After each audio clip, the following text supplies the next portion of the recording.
Karunungan ay pinakapangulong bagay. Kaya't kunin mo ang karunungan.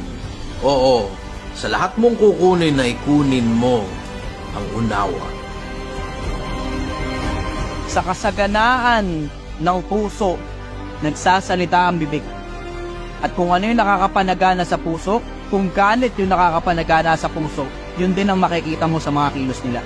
Pero kung pagmamahal yung nasa puso, yun din ang makikita mo sa kanila at yun din yung nagre-reflect sa anak nila.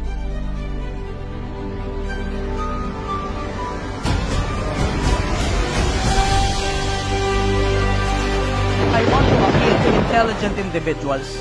Kung pakiramdam mo mas matalino ka kaysa sa akin, ikaw dapat yung nagsasalita rito. Ikaw dapat yung nakaupo rito, hindi dapat ako. Hindi ko naman dapat ilalabas yung mukha ko sa social media. Kasi yung kabobohan ng majority ng mga vlogger, hindi ko na matiis eh. Komportable na yung mga bata na pinapastos yung mga magulang nila. Hindi naman ako dapat yung nagsasalita rito eh. Hindi naman ako masyadong matalinong tao. Hindi naman ako masyadong importanteng tao eh.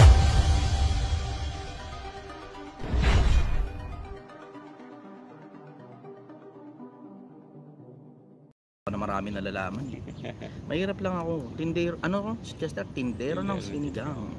Sapat na yun. Yun na mismo yun. Masyado nag-iingay pa. Kung ano may nalalaman mo, ate-ate na lang yan, Brad. Ingay mo yun, nakalive ako eh. Anyways, go. Follow up question, brother.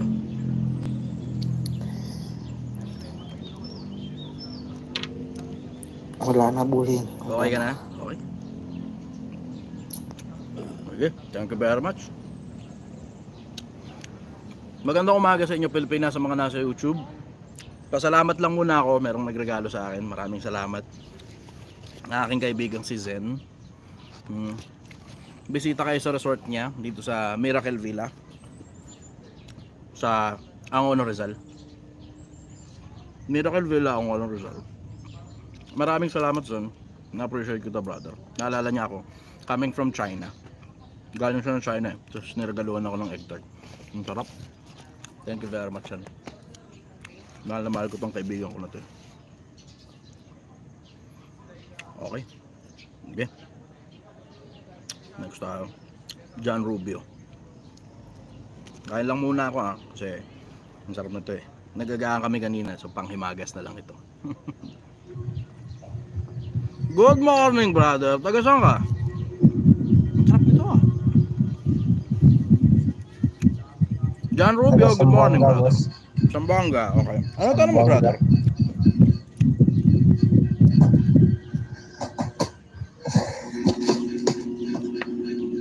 Nahirapan ako mag-isip eh. O, kung wala ka pang tanong, bati ka na lang muna. Sino gusto mong batihan?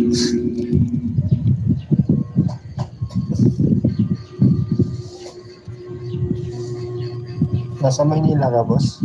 Ayun. Nandito ako sa Domsa Viewpoint sa Angono, Rizal. Domsa Viewpoint sa Angono, Rizal. Dito sa Angono, Rizal yung tindahan ko eh. Nagtitinda kami rito ng sinigang na baka. Kasi mahirap lang ako. Ano si Chester? Tindero ng sinigang na baka. Yan. Okay, dun tayo sa mga tanong mo, brother. Walang tanong? Okay ka na? Basta ako. Wala. Sorry. Next tayo. Ningas JP.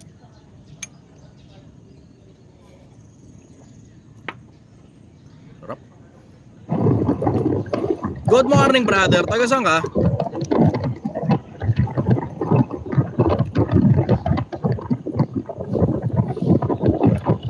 Tunog gumumunguya pa si brother. Ningas JP, good morning. Taga saan ka? Okay, next na muna natin. Tayong oras. The Stephen. Sarap. Grabe, ang sarap naman talaga ito. Sarap. Good morning, brother. Taga saan ka?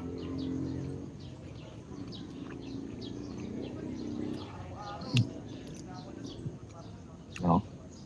Good morning, brother. Taga saan ka? Europe, boss. Okay. Ano tanong mo, brother? Boss, papakasalamat lang ako sa iyo doon. Lakasan mo lang ng konti, brother. Medyo mahina yung pasok. Sige. Anak ko ng ano.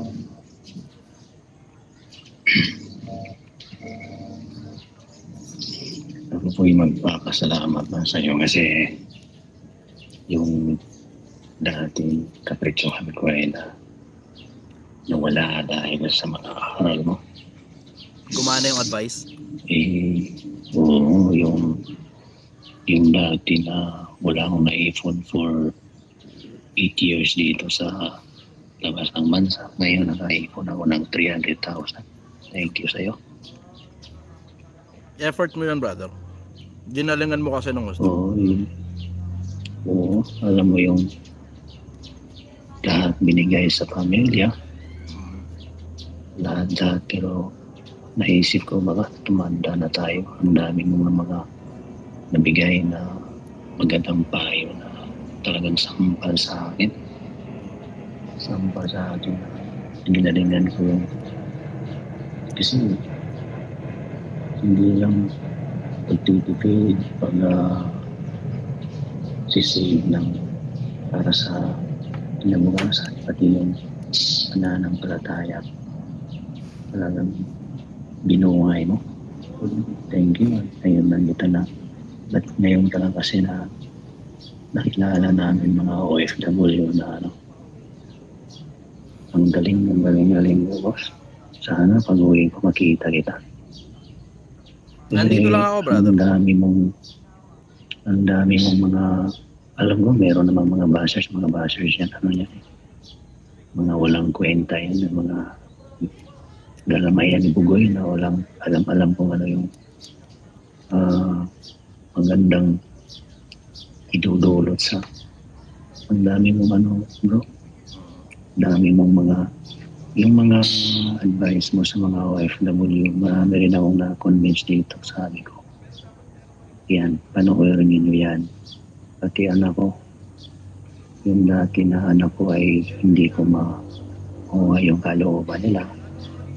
Ginamit ko yung mga payo mo na naririnig ko and it works.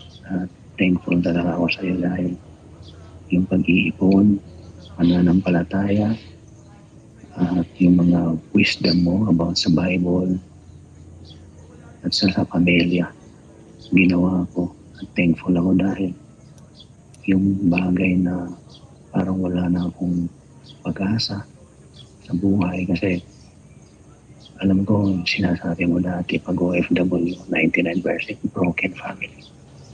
Yun nga, ginalingan ko lang dati, pinadala sa pamilya, sa asawa, yun pala, nagloko. Lahat ng mga ipon nandun at lahat ako yung back to zero ko.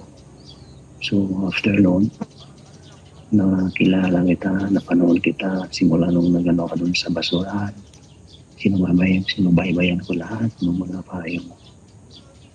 So thankful ako, bakit hindi na pa naman huli ang lahat, pero yung mga bagay na in-impact mo sa amin, hindi lang sa mga OFW, mga nagbabalak magnegosyo para yumaman, pero ngayon ko din natatanto bakit nga pala hindi yayaman yung kahit minimum lang. Depende din talaga sa mindset ng tao. Gaya ng mga sinasabi mo, napakasampal ko dati yung mga ginagawa ko na mali at ikaw lang ang walang kahit sinong social media nakagaya sa iyo na nag-advise na gano'n ka-golden sa amin. Napakataba ng utak mo. Naway dadami pang mga influencer na kagaya mo na nagbibigay ng napaka-malaking bagay na dapat pakinggan ng mga taong nawawala ng pag-asa. Kaya sa akin dati, nawawalan ako ng pag-asa sa pamilya, sa pinansyal. At ito, ang galing mo na pati ka na ng palataya ko, pinukaw mo. At ngayon, nagbalik na ako sa kalooban ng Diyos at marami pa akong mga talata ng Biblia Nandito sinusulat ko bawat bigkas mo sa talata ng Biblia. Makuran man o Biblia, pero alam ko nag-aaral ka ngayon sa Quran. Pero di ko so katakatain yung mga paksa na binabanggit mo galing sa Biblia. Ayun pala i-apply ko sa pang-araw-araw ko sa buhay. Napaka-thankful ako. Anong pinakamalaking napakinabangan mo sa lahat, brother? Ano dun sa mga yun yung pinakamalaki na pakinabangan mo? Unang-una yung paano ka mag-ipon.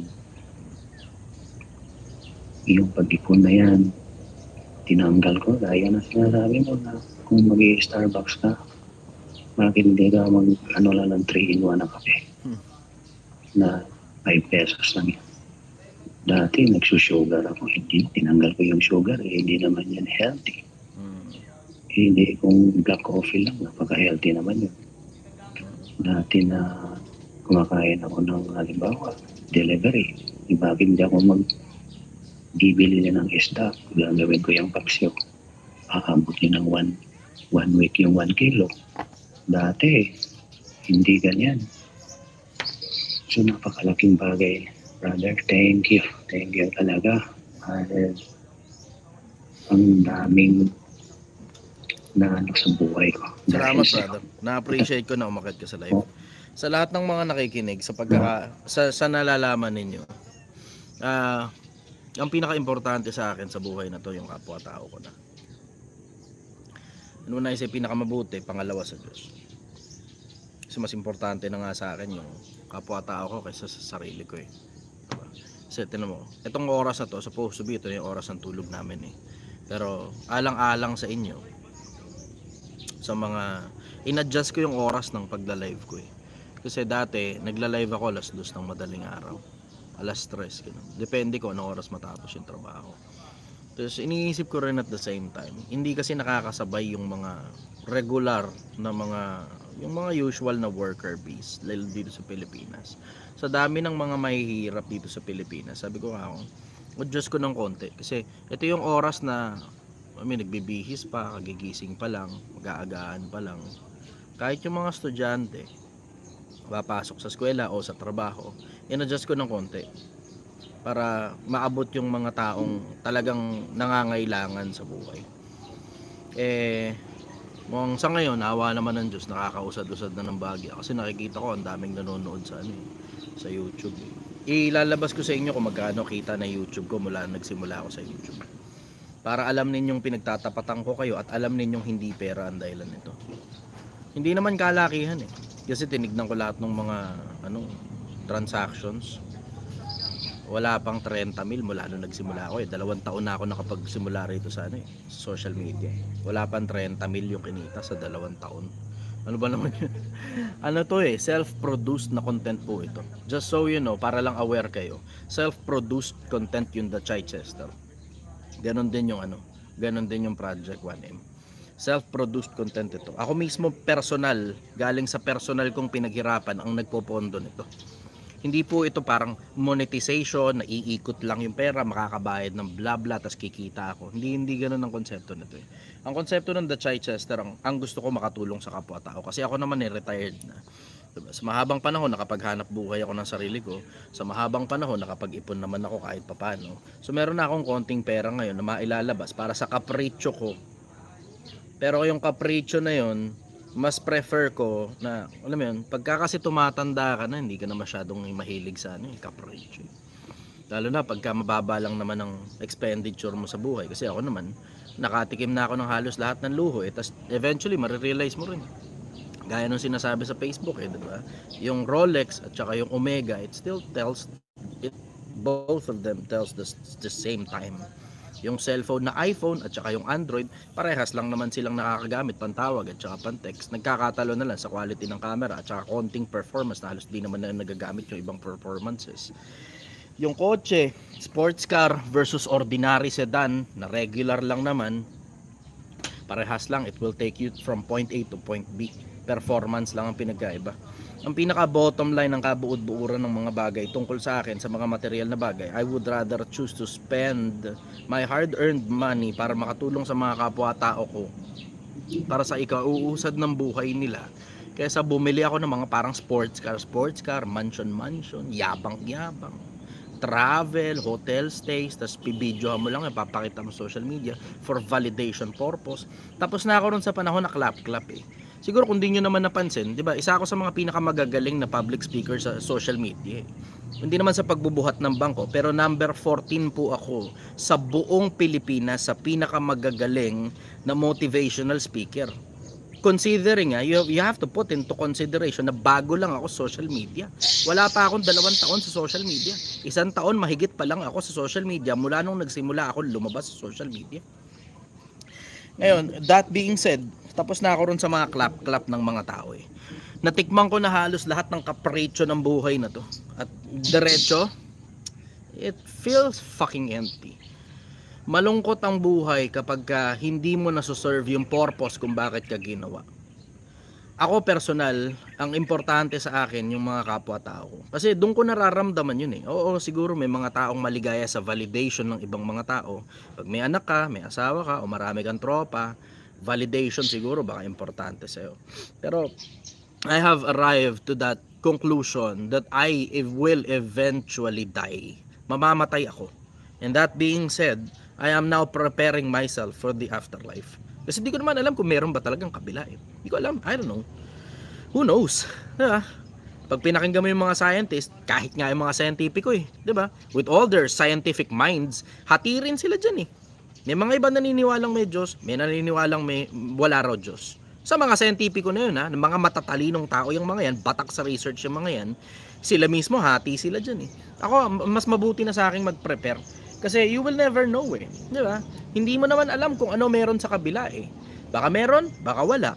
Baka may kabilang buhay, baka wala. Baka may Diyos, baka wala. Baka may anghel, baka wala. Baka may espiritu sa loob ng katawan, baka wala. May buhay. Yun ang sigurado ko. Sigurado ako merong manifestation ng buhay at nakikita ko yung manifestation ng buhay na yan dahil kumikilos tayo at meron tayong sariling pag-iisip natin. Meron ding nagugobyerno sa pagkilos natin, ang tawag konsensya. Kung mabuti ba o masama yung bagay na ginagawa mo. At hindi yan subjective. Kasi tignan mo, sa lahat ng mga sibilisasyon sa buong mundo, lahat sila alam masamang pumatay ng kapwa-tao. Masamang pumatay ng mahal mo sa buhay, masamang pumatay ng anak mo, ng asawa mo, ng kadugo mo, ng pamilya mo. Baka kaaway, subjective. Kung kaaway man yan, subjective. Pero, alam mong hindi magandang pumatay ng kapwa-tao. Alam mo rin na masamang magnakaw. Alam mo rin dapat kang maghanap buhay ng tapat. Alam mo rin dapat mong pagsilbihan ng asawa mo, ang anak mo, ang kapwa-tao mo, at lahat ng mga nakapaligid sa'yo sa buhay na ito. Kasi doon ko nakikita yun eh. Doon ko nakikita yung meaning ng buhay ko bilang tao. I see the meaning of my life when I serve people. Tapos ang napapansin ko rin at the same time, yung pakiramdam na, eto, ewan ko sana, how I really wish maramdaman ninyo yung nararamdaman ko. Yung pakiramdam na nakaka-addict pala yung pagpapasalamat ng mga tao.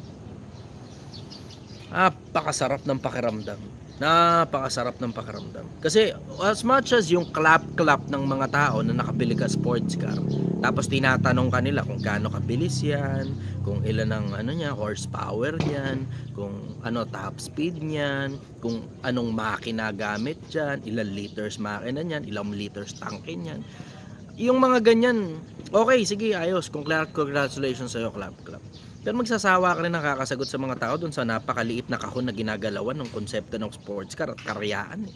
Kayamanan, ang liit na kahon ng ginagalawan yan. Ang mas malaking kahon na nararamdaman ko ngayon na ginagalawan ko, na hindi na lang ako basta na lang nabubuhay para sa sarili ko. Nararamdaman ko ngayon, nabubuhay na ako para sa kapwa-tao ko. Na mas importante na ngayon ang buhay ng kapwa-tao ko kaysa sa kapritsyo ko. And I would rather spend my remaining days para makatulong sa kapwa-tao ko kaysa kumapritsyo para sa palakpakan ng mga tao na wala namang pakinabang sa mga buhay nila pagkatapos nilang pumalakpak. Eto na mo, isipin mo yung konsepto na yun, di ba? 8 taon ka sa abroad, brother. 8 taon ka sa abroad. Ngayon ka lang nakaipon. Tapos umabot na ng 300,000. Ibig sabihin mula noon, babalik ka dyan, uuwi ka ng Pilipinas, babalik ka dyan, uuwi ka ng Pilipinas, ngayon ka lang nakahawak ng 300,000 dun sa 8 taon na yun, ano?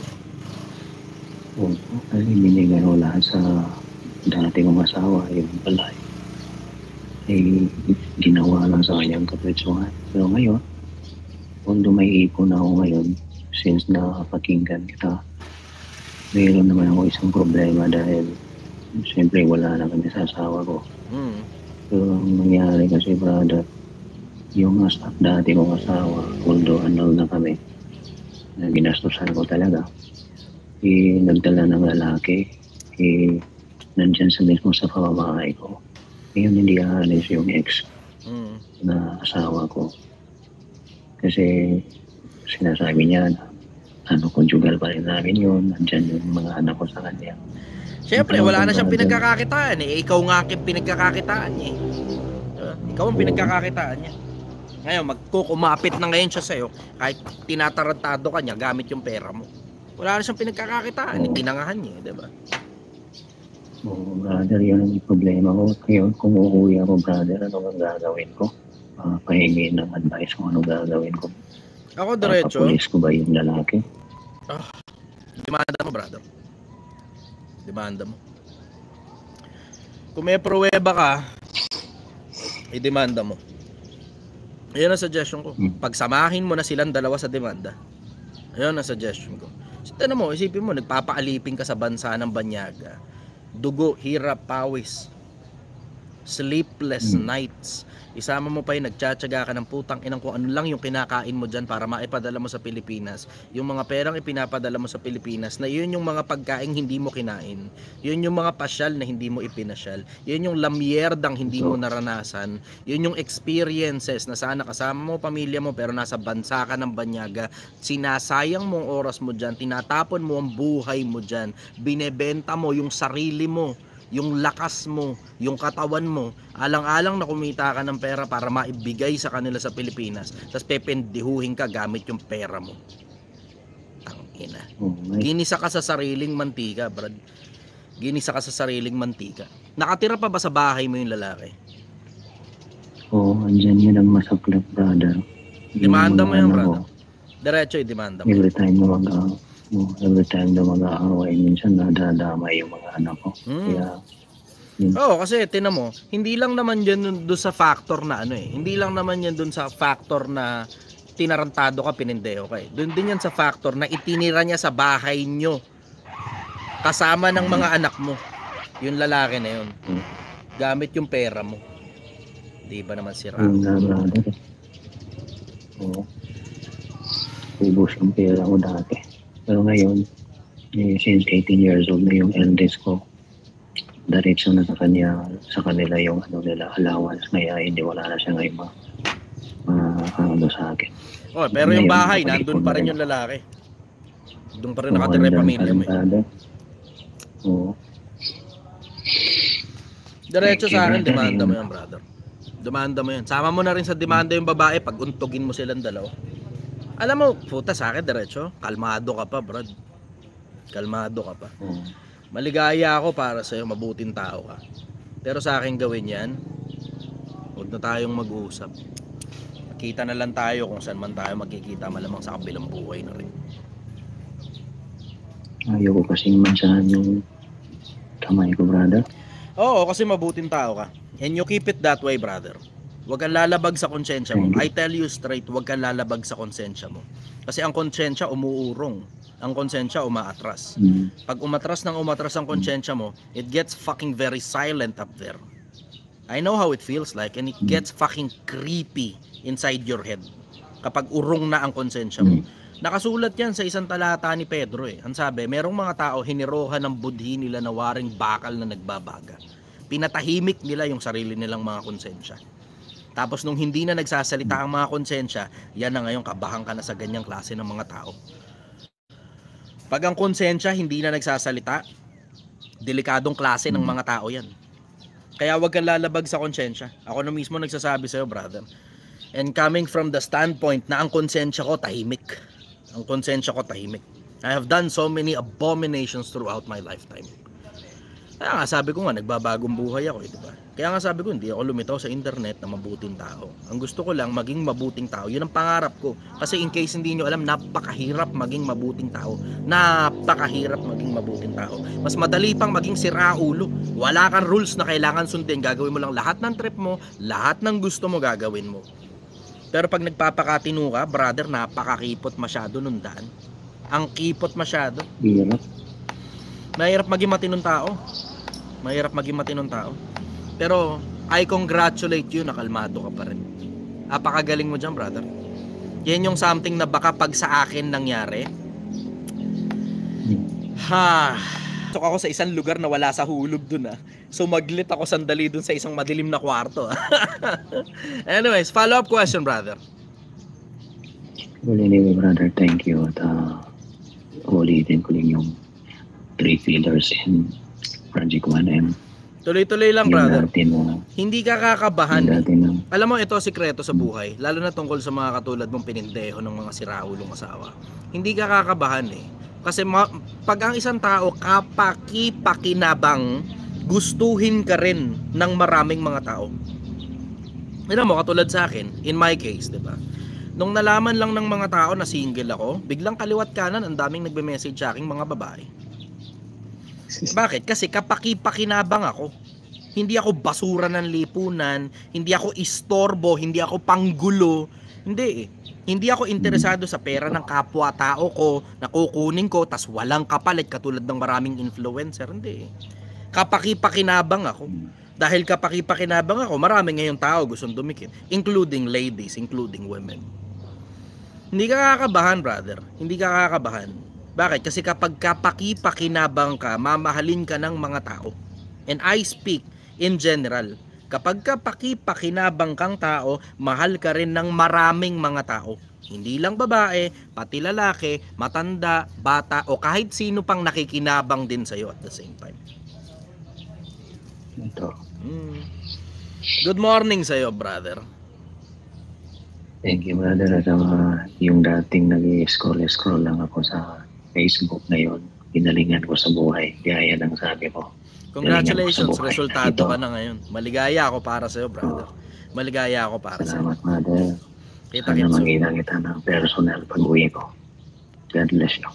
Sige, brother. Maraming salamat. Mahal ka namin. Magkita tayo. Mahal Bye-bye. ka namin. Okay. Next time.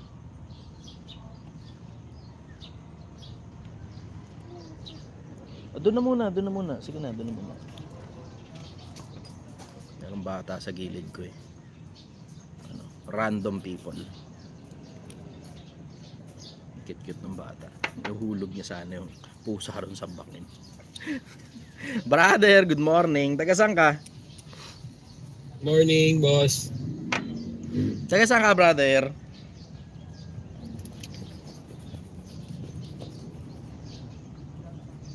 Brother, taga saan ka? Nawala ka. Nakamute Boss. ka yata. Nakamute Boss, ka. good morning. Yan, okay na. Huwag mo nang galawin. Okay ka na. Okay na, boss. Taga saan ka? Bulacan, boss. Okay, ano tanong mo, brother? Wala, boss. Napindot ko lang. Okay, bumati ka na lang. Wala. Okay na, boss. Salamat. Sige, bye-bye. Okay, Bye. next na. Yung mga nagtatanong sino daw yung bata. Wala, random lang na bata rin sa paligid. Ano yan namamalimos. So, dito na rin siya kumakain kapag ka ano. Aldin.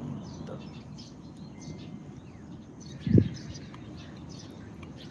Brother, Hello po. good morning. Taga saan ka? Taga Cavite po. Okay. Ano tanong mo, brother? About, una po about sa relasyon. Okay.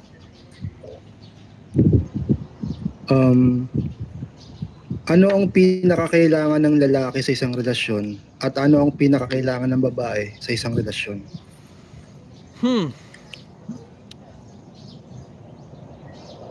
Marami, brother I wouldn't say pinaka. Maraming bagay na kailangan para gumana ang relasyon. Kasi kahit nasa iyo yung pinaka, na kahit ano pa yung sabihin ko na sa'yo, tapos Kulang pala yun dahil hindi lang yun yung kailangan mo, hindi pa rin gagana relasyon eh. Parehas yung dalawa, kailangan nyo ng maayos na komunikasyon. Hindi nag-aaway, hindi nagsisigawan, matuto kayo level-headed conversation. Isa pang kailangan din, lalaki dapat magaling ka kumita ng pera. Babae dapat magaling kang mag-alaga. Babae dapat marunong ka rin kumita ng pera kahit di masyadong magaling. In case of emergency lang, namamatay yung lalaki o iwan ka ng lalaki, kaya mo pa rin buhayin yung mga anak mo. Ikaw naman lalaki, hindi naman mandatory, pero dapat kahit paano magaling ka rin mag-alaga ng babae. Kasi tingnan mo, hindi mo rin gugustuhin, sabi ng isa, masabaw daw yung puke. Puke ka talaga eh. Hindi mo rin gugustuhin kasi yung konsepto na lalaki ka, hindi ka maalaga sa asawa mo. Tapos, dahil hindi ka maalaga sa asawa mo, at ang asawa mo naman hindi rin masyadong nag-aalaga sa sarili niya, namangit na lang yung babae. Tapos iiwan mo ngayon, tapos hahanap ka ngayon ng iba. Bakit? Pangit ng asawa mo eh. Bakit pumangit? Pinabayaan mo siyang pumangit eh. Hindi nga siya marunong mag-alaga sa sarili niya masyado eh. Ikaw rin naman, di ka rin naman marunong mag-alaga. Hindi ka kasi nag-aral ng pag-aalaga ng babae. Dapat pag-aralan mo rin kung paano kumikilos ang anatomy ng babae. Na kapag ang babae, yung chemistry sa loob ng katawan niya, magkaka-menstruation, ang chemistry niya nawawala sa ulo. Ang ibig sabihin niya, magmamarakol yung ngayon yan kapag ka magkakaroon na siya, mainit ang ulo niyan. Tumabi-tabi ka at baka masampiga ka ng babae kapag ka magkakaroon siya. Kailangan mo maintindihan yun. Tapos ikaw naman babae, kailangan mo ring maintindihan na puta, ang chemistry naman ng lalaki, kapag puno ang pantog niyan, ayusin mo naman ang sarili mo at pumayag-payag ka naman kahit papano. Dahil pag hindi ka pumapayag na magpakantot sa asawa mo ha, hindi ka pumapayag na magpakantot sa asawa mo, putang ina ka, mambababae yan, maniwala ka sa akin, napupuno pantog niyan. At tuwing puno ang pantog ng babae, libog yan. In case lang na hindi nyo alam, yan ang magkabilang panig ng lalaki at saka babae na kailangan maintindihan din ng magkabilang panig din. Ikaw naman babae, pag alam mo magkakaroon ka na, matuto ka naman mag-abiso. Magkakaroon ka na matuto ka mag-abiso. O magkakaroon na ako, nararamdaman ko na, umiinit na ulo ko. Huwag mo ko papatulan ha. Ikaw naman lalaki, sabihin mo naman, kailangan tara. Diba, matuto ka magsabi. Hindi yung tangina mo, basta ka na lang kumakantot ng kung sino-sino, hindi ka nagsasabi. Diba? Punta ka sa CR, magjajakol ka ron, ayos yun. Pero ang problema niya, pupunta ka sa CR, puta, makikipag-chat ka sa kung kani-kanino, tangina mo. Ayun, yun ang masasabi ko sa'yo, brother. Lalaki, dapat magaling ka kumita ng pera. Bakit? Kasi pag hindi ka marunong kumita ng pera, lalaki ka, kalalamunin ka niyan jowa mo, maniwala ka. Yung babae gumagawa ng pera, siya pa nagpapakain sa'yo, nakatira ka pa sa bahay ng biyanan mo, pukin ng ino mo, durog ka dyan. Madudurog ka dyan. Bakit? Wala ka sarili mong kaharian eh. Wala ka sarili mong kaharian, wala ka sarili mong tahanan eh. Kung wala ka sarili mong tahanan, ano ngayon ang mangyayari? Wala kang choice, makikitira ka sa reyna. O tapos ngayon, lalamunin ka ngayon ng pamilya. Tapos ka. Diba? Yun. Follow-up question, brother. Maraming bagay na kailangan, hindi yan pinaka lang. Kasi nasa iyo nga yung pinaka na sinabi ni Chester. Tapos kulang ka dun sa ibang panig na kailangan din pala. Paano na? Hindi mo masasagot ng isang lang yan, isang bagsakan lang yan, brother. Yun ang sagot ko ron. Follow-up question, go. Kapag niloko ka ng isang beses, anong gagawin mo? Tapusin na ba agad o bigyan pa ng chance? Pasok natin to si Komi. Komi, ikaw yung sumagot sa tanong. Pag niloko ka ng isang beses, anong gagawin mo? Akit kita. Kanina ka pa nandun ka sa kabilang live ko kanina, tinatarantado mo ako diba? O ngayon, inaakit kita dito sa live, ikaw ngayon ang sumagot sa tanong, tingnan natin kung ano masagot mo. Dali Komi, akyat. Dunong-dunong ka, galing-galingan ka, bobo ako, diba? O ngayon, pakitang gilas mo ngayon yung tindi ng talino mong lintik ka. Ngayon, ayaw mong umakyat. Dali, hindi kita kakastiguhin. Ikaw lang ang sumagot sa tanong. Tignan natin kung may maisagot kang hindot ka. Hirap sa inyo Sinabi ko na nga sa inyo paulit-ulit. Pag bobo ka pa, matuto ka manahimik. Ako pa yung sasabihan mo ng bobo. O ngayon, inaakyat kita, di ka makakit. Bakit? Alam mo kasing walang laman ng utak mo. Hirap sa inyo Alam mo kasing walang laman ng utak mo. Yung sinasabi mong bobo, tinutukoy mo, sarili mo. Siguraduhin mo, pag manlalait ka ng kapwa-tao mo, hindi lalapat sa iyo yung sarili mong panlalait, tanga. Bobo ang puta. Napakasimple lang naman yan. Diba? Napakasimple lang yan. Pag aasarin mo isang tao ng bobo, siguraduhin mong matalino ka naman. Putang ina mo naman. Diba? Napakatanga mo. Inang ina ka. Mga asar, parang ano yun Inasar mo yung tao, pilay. Tangina mo, pilay ka rin pala. Inasar mo yung tao, duling ka rin pala. Tangina ka, nakakatawa ka. Nakakatawa ka. Siguraduhin mong pag mga asar ka ng kapwa-tao mo, yung pang-asar hindi babalik sa mukha mo. Bobo ang putang ina to. Hindi ka marunong mang-asar. Mas magaling pa ako sa'yo mang-asar. Hindot ka, pakyo ka, poke ng ina ka. Anyways, pinatataas ko lang yung viewers.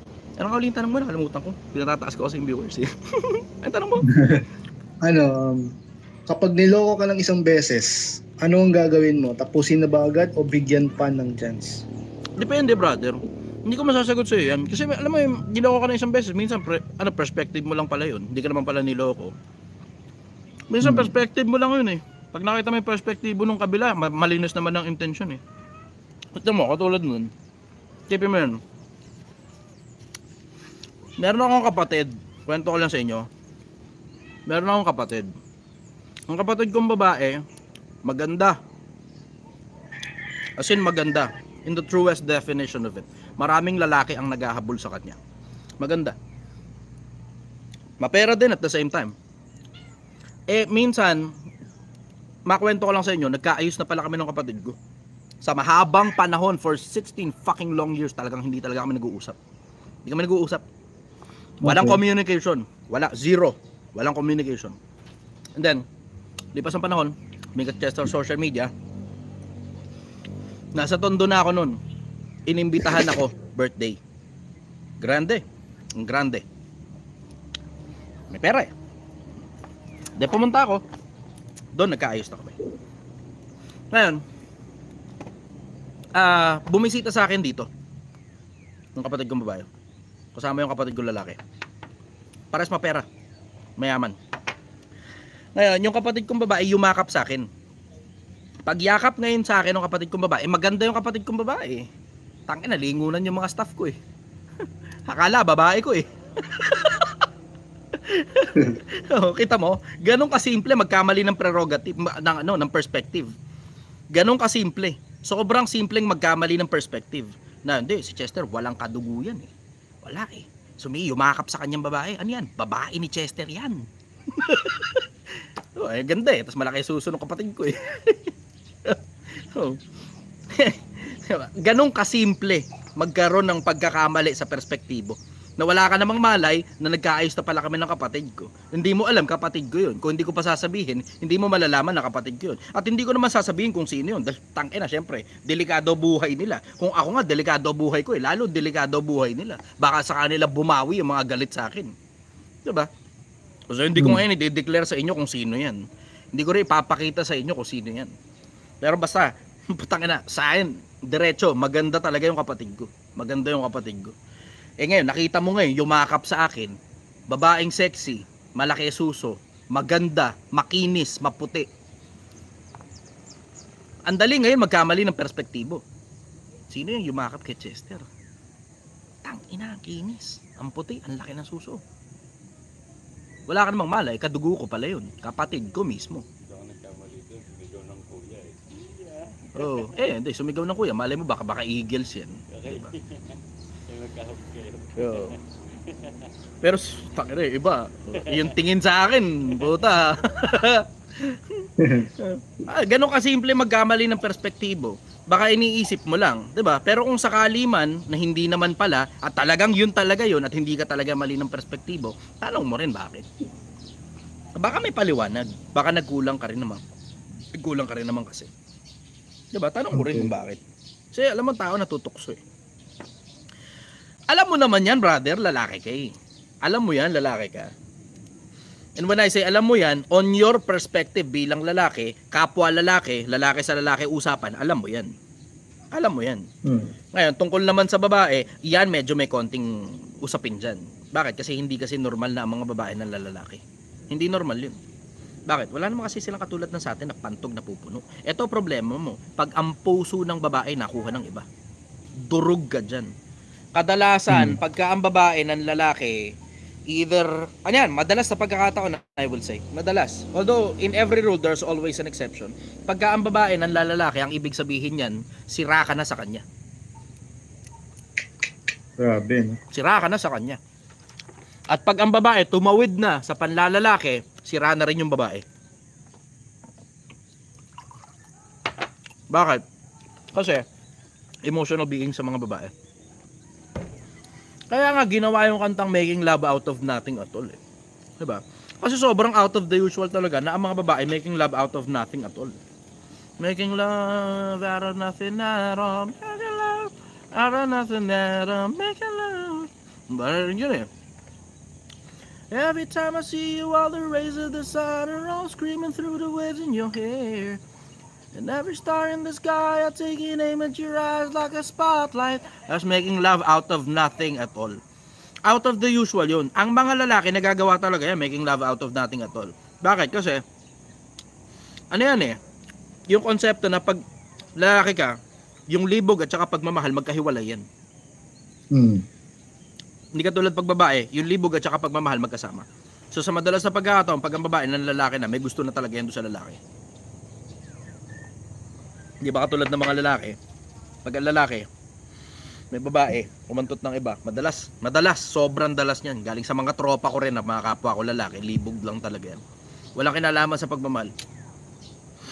Ngayon, it doesn't justify cheating. Obviously, it doesn't justify cheating. Ibang usapan yung cheating. Ibang usapan yun. Ang pinag-uusapan lang natin dito, anatomy at saka chemistry ng magkabilang panig, lalaki at saka babae. Hindi natin pinag-uusapan ng moral. Siyempre, obviously, hindi pa rin tama yun na gawin mong dahilan na dahil lang napuno pantog mo, kinantok mo babae. Di ba? Hindi pa rin tama yun. Hindi rin naman tama at the same time na dahil lang nagkulang yung jowa mo at babae ka, na-inlove ka na kagad sa iba. Di ba? Hindi natin pinag-uusapan pa yun. Ngayon, going back to sa pinag-uusapan natin, ako masasabi ko sa'yo brother, nakadepende sa senaryo, matuto kang tumimbang. Kung gaano na kayo katagal, kung gaano katagal na panahon na pinagsilbihan kanya, kung gaano katagal din na panahon na pinagtiisan kanya, kung ano-ano yung mga bagay na tinitiisan niya sa'yo, ano-ano rin yung mga bagay na tinitiis mo sa kanya. Pero kung dati ng pokpok yan o dati ng pakantutin na yan, brother, derecho, laglag mo na yan. Derecho, laglag mo na yan. Bakit? Sira na yan eh. Every time magkakaproblema, magpapakantot sa iba. Every time mabibitin ang pera, magpapakantot sa iba.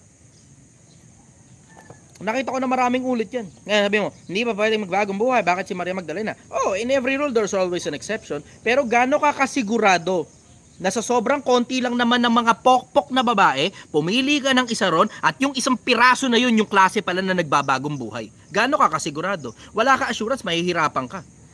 Mas maigi na wag mo na lang i-take risk. Mas maigi na wag mo na lang i-take risk. Yan pinag-uusapan natin. Follow-up question, brother.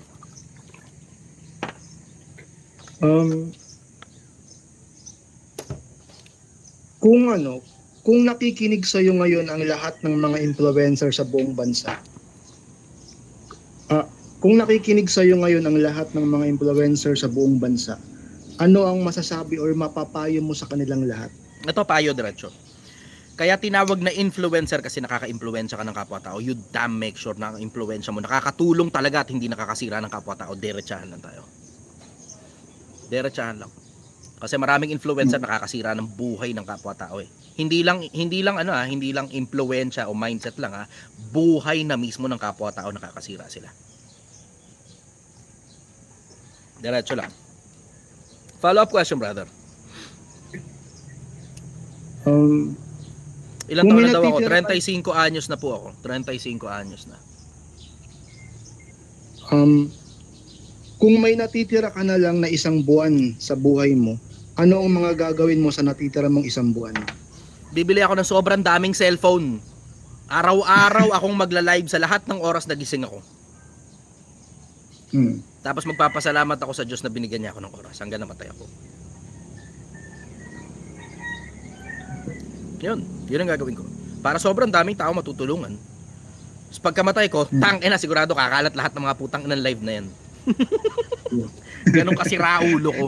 Ganun kasira ang ulo ko. Oo, alam ko yun. Alam ko yun, pagkamatay ko, makakalimutan din ako ng mga tao paglipas ng mga siguro 3-4 na taon. Ganun. Every now and then, magre-resurface yung mga videos ko. Pero eksaktong pagkamatay ko at nabalitaan yung patay na ako, sigurado rin ako ron. Sa loob ng 3 buwan, puro mukha ko lang ang nasa internet. Puro mukha ko lang ang nasa internet. Nakita nyo na ng maraming ulit yan. Nung namatay ang Francis Magalona, puro Francis Magalona tugtog eh. Nung namatay ang kung sino-sinong mga sikat na artista, puro kung ano man yung mga ginawa nila, yun yung regular mong nakikita.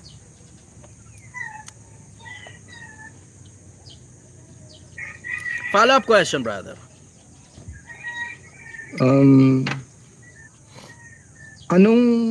Anong payo ang may bibigay mo sa 20 years old na ikaw? Talinuhan mo ng gusto. Mag-aaral ka ng gusto. Bakit?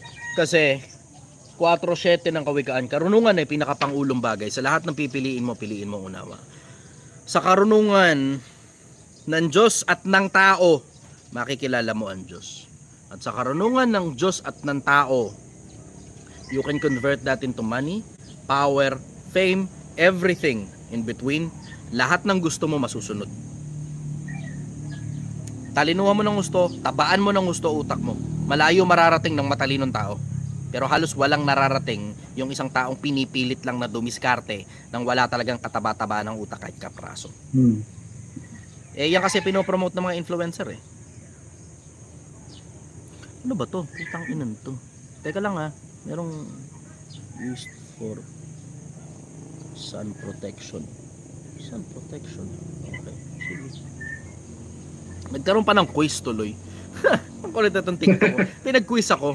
May mga pictures, gitara at saka sombrero. Tapos, which of these are used for sun protection? So, kung piliin, gitara eh. Anyways, follow-up question, brother. Pinaka-last na question ko po, medyo lang. Sana wag mana sa akin yung Yan lang. Tingin nyo po, yung mga babae ni Bugoy, yung mga sinasabi niya, 4 na po ata yun, yung girlfriend niya or asawa niya. Mahal kaya talaga siya nun? Hindi ko alam. Hindi ko masasagot yun, brother. Unang-una, dahil dun sa konsepto na hindi ko naman kasi alam ang puso ng mga tao. Alam mo, eto sigurado ko, yung mga bagay na hayag, para sa atin yan, magpakailanman, mga bagay na hayag. Pero yung mga bagay na natatago sa puso, ang Diyos na ang bahala dyan. Ganun lang yun. Hindi ko masasagot na diretso. Ayoko na siya atakin personal kasi wala namang personal na atraso sa akin si Bugoy. Wala siyang personal na atraso sa akin. Hindi kami magkakilala. In case hindi nyo alam, hindi kami magkakilala ni Bugoy. Nilalabanan ko lang siya dun sa konsepto na nagtuturo kasi siya tungkol sa Diyos, tapos mali. Siyempre, makakapag-disgrasya siya ng kapwa-tao papuntang impyerno, diba? So, yun lang. Dun lang sa konsepto na yun. Pero other than that, he's probably a nice person. Hindi ko alam eh. Hindi ko siya kilala personal. Pero sobrang chill niya, sobrang relax lang siya, ganun. Happy lang siya lagi, ganun. Ang ginagawa lang niya, lagi ang narrative lang niya, puro hustle, grind, ganun. Tapos music, ganun. Pero other than that, yun nga, yung tungkol nga kasi dun sa kaya ko lang naman siya binabanatan dahil lang naman dun sa religious aspect eh. Pero kung walang kinalaman sa spiritualismo yung mga sinasabi niya, susuportahan ko rin naman siya eh. Okay naman yung mga ibang kanta niya, pinakinggan ko yung ibang mga kanta, ayos naman. Yung iba, parang wala nga lang recall, tas parang pero yung iba, okay, maganda yung ibang kanta niya. Yung mga tungkol sa hustle at sa magkikita rin kayo nun? Sigurado yan, kasi lagi naman nakikita-kita mga influencer. Nga lang talaga hindi talaga ako tumatanggap ng kahit anong imbitasyon. Ang daming nag-iimbita sa akin pumunta sa kung saan-saan. Birthday ni ganito, birthday ni ganyan, birthday ni ganun, birthday ni ganito, birthday ni ganyan. Mga sikat na influencer, sikat na artista, nag-iimbita sa akin. Hindi ko lang talaga mapaunlakan kasi nasa Project 1M ako eh. Isa lang yung kaisa-isang tao na pinaunlakan ko talaga eh. Kasi regular kasi siyang nagpabalik-balik dito, food vlogger si Boss M. Regular siya nagpabalik-balik dito, ganun, tapos mayat-maya. Attorney Ace, hello, kamusta ka? Attorney Ace Horado, yan, pinaka-paborito ko na siya pinaka-paborito ko na abogado sa lahat-lahat kasi may malasakit siya sa kapwa-tao niya. Yung taba ng utak niya, pinipilit niyang ilabas para matuto kapwa-tao niya na may kinalaman sa batas. Mahal na mahal ka. Attorney Ace, good morning sa'yo. Hello. Sige, brother. Follow-up question. Isa na lang po pala. Medyo na lang po. Okay lang po kung hindi nyo sagutin. Maganda to isa, singit ko lang to isa. Sabi, toxic masculinity ka ba? Hindi, practical akong tao. Ang problema kasi sa toxic masculinity, parang ang dating ginagawa nilang, alam mo yun, parang mga lalaki, kami in charge, mga babae, sumunod lang kayo sa amin. May mga lalaki, bobo talaga eh. Aminin niyo yan. May mga lalaki, bobo talaga. Tapos nagjowa sila, tapos mas matalino pa yung jowa nila kaysa sa kanila. Paano mo naman papasunod yung babae pagka ganun? Alam ng babae na bobo ka. Di ba? May mga ganun eh. Yun. Follow-up question, brother. Siguro lahat naman tayo, kahit ikaw, brother, na nasaktan din sa pag-ibig. Paano ka nag-move on? Paano yung mga ginawa mo para makalagpas dun sa mahirap na sitwasyon na yun? Na Yung nasaktan purpose ka sa ng loob? buhay ko mas malaki kaysa sa pag-ibig sa kasintahan. Iba-iba Okay. kasing klase ng pag-ibig yan, brother. Para hindi ka malito, iba-ibang klase ng pag-ibig yan. May pag-ibig sa magulang, may pag-ibig sa jowa, may pag-ibig sa asawa, na iba pa yung jowa, iba pa yung asawa.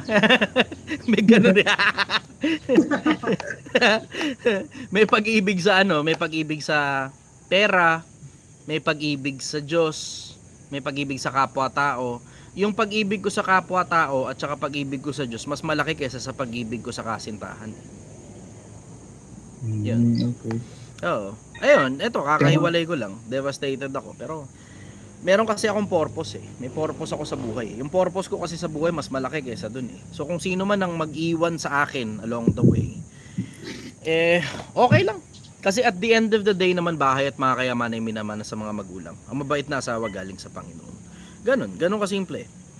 Kawikaan 1914. Ayokong ipilit kapag hindi ukol. At kasama na rin sa pagmamahal yung kapag when it is time to let go, then you must. Give her the liberty that she deserves. Kasi ano yun eh, kumbaga kasama sa pagmamahal yun na hindi lang dapat ikaw lang ang masaya. It takes two to tango. So pagka panahon na, may kanya-kanyang panahonan sa ibabaw ng lupa eh. Panahon ng pagkapanganak, panahon ng kamatayan, panahon ng paghahasik at panahon ng pag-ani, panahon ng pagyakap at panahon ng pagpigil sa pagyakap. Ganon yun eh. Sa pagmamahal,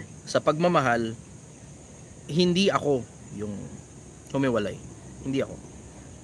Sa pagmamahal, sa pag-ibig, ibinigay ko yung kalayaan. Kahit masakit sa akin. Ganon talaga eh.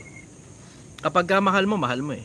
Yung sa akin pa naman yung klase ng pagmamahal na meron sa akin, hindi yan yung klase ng pagmamahal na nararamdaman lang yan. Hindi ganun eh. Ako kasi kapag nagmamahal ako, that means na kahit hindi ka na kamahal-mahal, mamahalin pa rin kita. Kasi Grabe. pinili kita eh. So kahit hindi ka na kamahal-mahal, mamahalin pa rin kita. At lagi kitang pipiliin hanggang mamatay ako. Ganon yun. Grabe. Ganon yun. Nung humarap ako sa magulang, diretso sinabi ko eh. Kasi syempre, Grabe nag-aalala naman. yung tatay, di ba? Sabi ko, hindi po ako umaharap sa inyo na parang testing lang. Umaharap po ako sa inyo na sigurado. So sigurado talaga ako. Ako sigurado. And it is okay na siya hindi masyadong sigurado. Bakit? Kasi ako lalaki eh. Ang ibig sabihin dun, mas matibay ako emotionally, physically, intellectually sa kanya. So hindi siya masyadong sigurado and that's okay.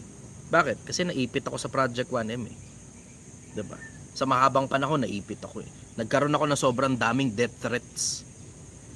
So nawalan ako ng oras sa kanya. Kasalanan ko. Sino may kasalanan? Ako. Nawalan ako ng oras. Bakit? Naipit ako eh. Diba? Syempre, sa pagkaipit mo, hindi ka naman basta na lang pwedeng pumunta. Bakit? Iniingatan mo rin siya eh. At dun sa pag-iingat na yon, sa dami ng death threats ko, baka sa kanya bumawi. Bakit? Tangin, tibay ng Chester. Hindi mo kayang banggain to. Maniwala ka sa akin, madudurog ka. Testing mo akong banggain, durog ka.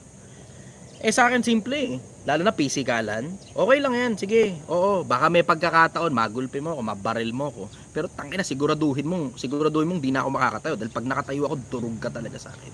Ganun lang yun.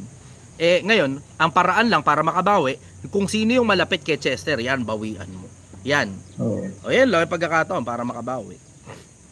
Ganun na mangyayari yan eh. Syempre, obviously, hindi ko naman pwedeng hayaan yun. So wala kayo ngayon kahit na sino nakakilala na tinuturing ko na kadugo.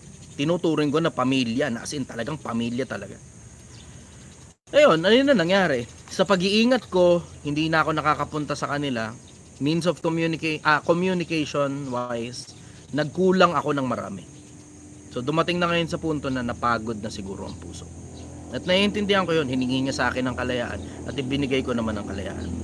Mahabang panahon hinihingi niya sa akin yung kalayaan. Ibinigay ko. Kahit sobrang sakit sa akin. Tapos yun din naman na sinabi ko sa kanya. Sabi ko sa kanya, hindi kita pinapakawalan dahil gusto ko, kahit sobrang sakit sa akin,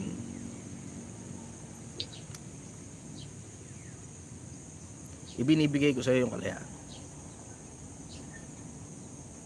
Alang-alang sa pagmamahal ko sa iyo. Kasi yun eh. Yung selfless love. Yung selfless love. Na hindi na importante yung sarili mo. Ang importante, makita mo siyang masaya.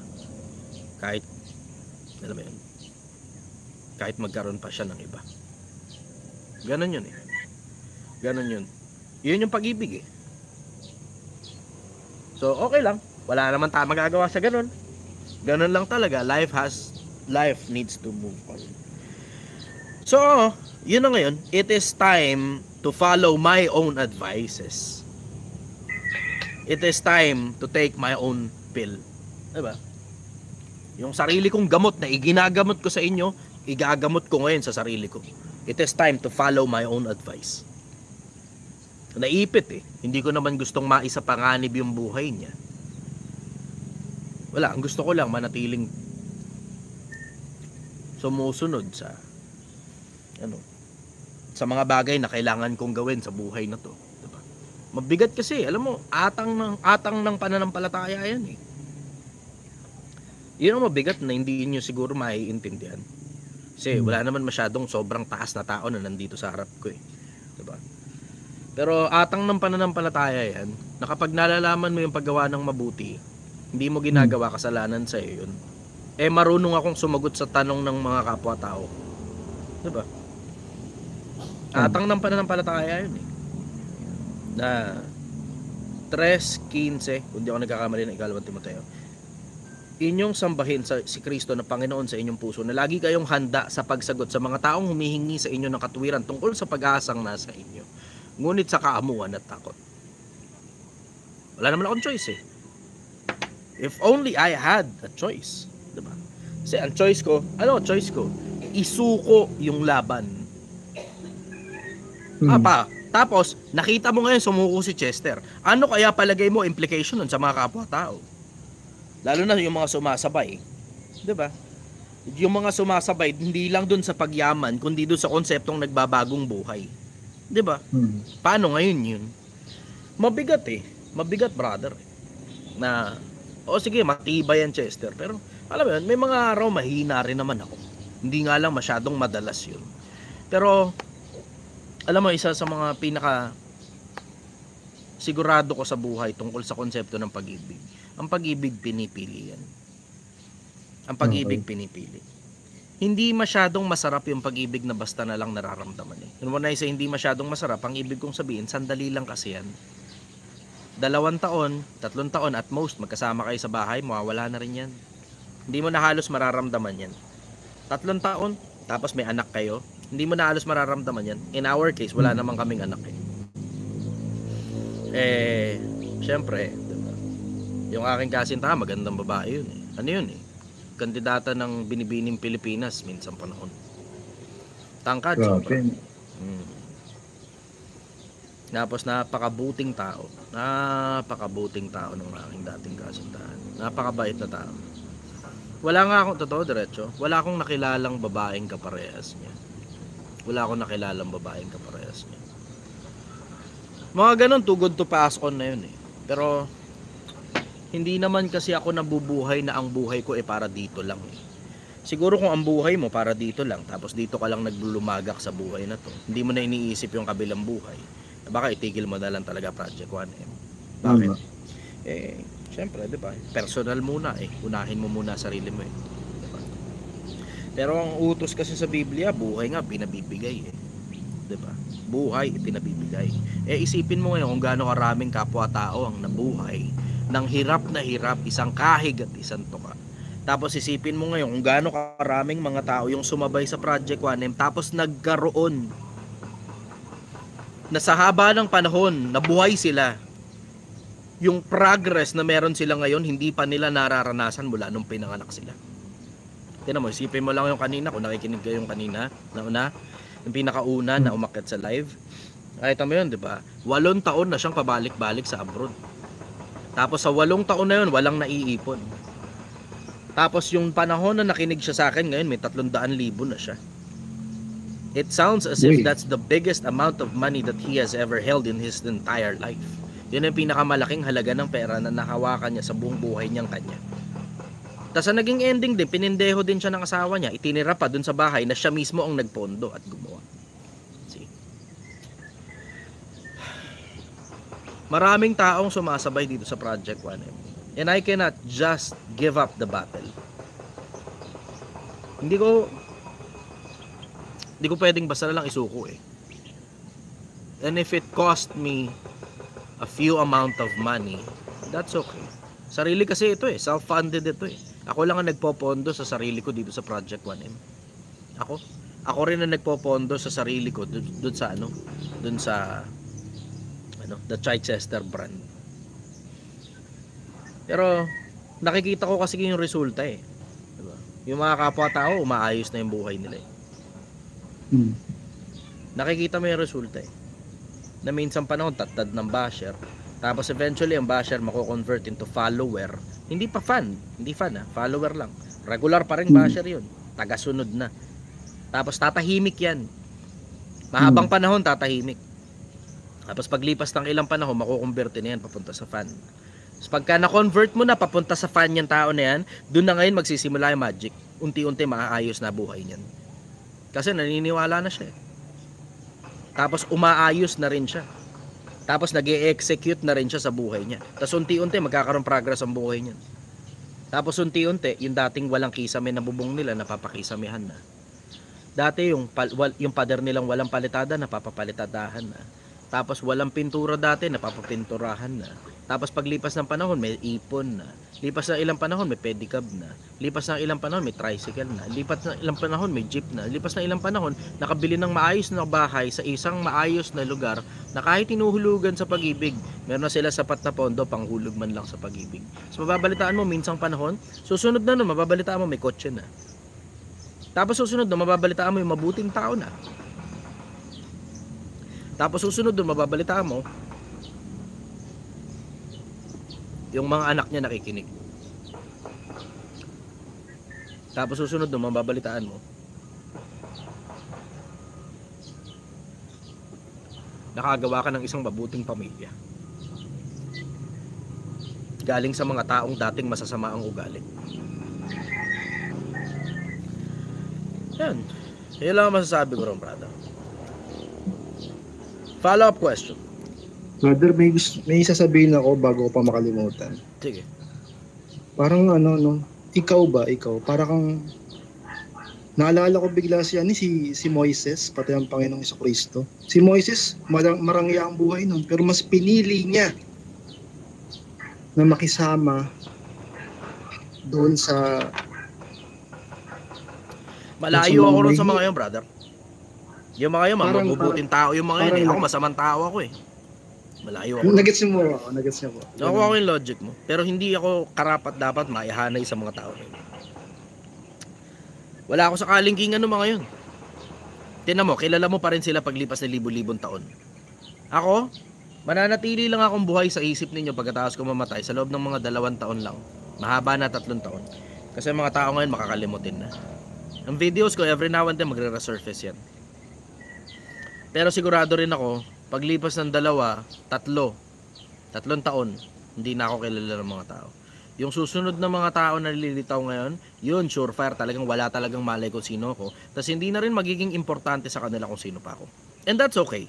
Bakit? Kasi regular cycle of life yun. That's okay. Sa akin, ang kayamanan ko nasa kabilang buhay, hindi dito. Na oo, sige, may perang konti dito. Konti lang, hindi man masyadong karamihan. Kasi hindi naman ako katulad ng mga yayabang-yabang sa social media eh. Konti lang naman yung meron ako. I'm just managing my finances na hindi ako lumulubog. Pero sa akin ang bottom line eh, yung kabila eh. Kasi, oo, maaaring makalimutan ka ng mga tao. Maaaring hindi ka na importante sa paningin ng mga tao kahit buhay ka pa. Maaari rin na pagkamatay mo, limot ka na rin agad ng mga tao. Pero ang nababasa ko kasing nakasulat, hindi liko ang Panginoon upang limutin ang mga mabubuti ninyong ginawa sa kanyang pangalan. Yun ang nababasa ko eh. Hindi liko ang Diyos para kalimutan niya. Yun ang nababasa ko. And thinking na merong nakatingin na may perfect na memory, maganda-gandang pangako yun. Maganda-gandang pangako yun na hindi niya nakakalimutan lahat ng bagay. Pero nakakatakot din na pangako yun na hindi niya nakakalimutan lahat ng bagay. Mas okay na sa akin na baga parang naman practical lang naman ako eh. Ano ginagawa mo, Chester? Wala, whitewashing lang. Whitewashing. Paano whitewashing? Tarantado nga ako eh, 'di ba? So ngayon, kailangan ko ngayon matabunan lahat ng mga kagaguhan na ginawa ko sa lahat ng mga nagdaang panahon. Hindi sa paningin ng tao, kasi wala naman kayong malay eh. Sa paningin ng Diyos, siya nakakakita ng lahat. Yun ang takot ko. Yun ang takot ko, yung kabilang buhay. Biro mo, walang mas tangin ng creepy dun. Hindi mo creepy yun, di ba? Puta, yaman mo rito. Powerful ka, politiko ka. Sikat ka pa, artista ka. Pagdating mo sa kabila, di ka tinatanggap ng Diyos. Takina. Pinag-ihiwalay na yung kambing at saka yung tupa. Di ba? Pinag-ihiwalay yung kambing at saka yung tupa. Tapos doon ka sa kambing. Di ba? Tumulong kami sa mga tao na tinulungan namin yung mga may sakit. Bumisita rin kami sa kulungan.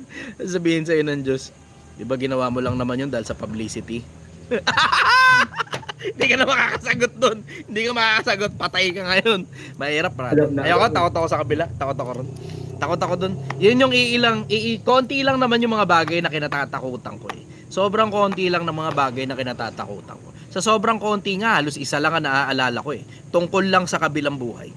Yung makaagrabyado ako ng kapwa-tao na malakas pala sa Diyos.